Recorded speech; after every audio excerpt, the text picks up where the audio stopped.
Ayan.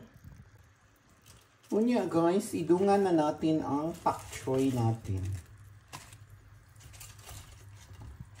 Ayan. Tapos ibutang din natin ang yung natirang sibuyas dahon.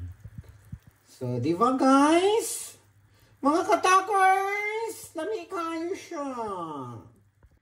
So, yan na guys. Nahalukay uve na natin. Palalambutin na lang natin ang mga gulay. Tapos, may final touch pa akong gulay guys. Later!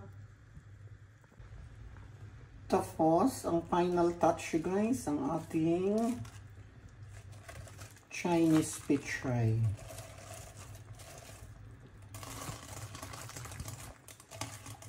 Chinese pichay ba ni siya guys? Dili man siguro. Yan mo to sa ngalan na niya. Basta.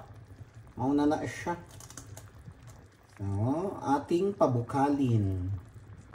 Chinese cabbage ata to guys. Basta Chinese siya from China.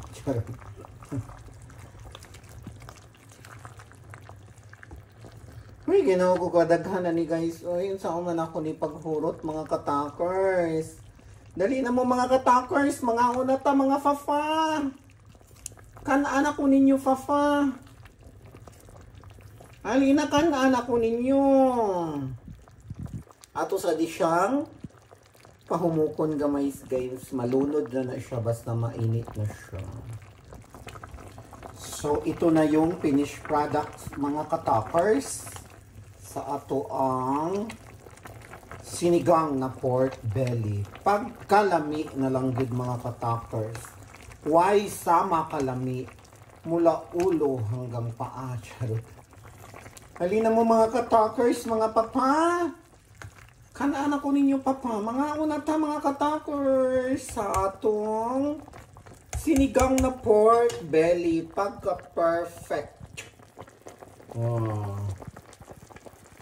Limited bahaw tayo guys.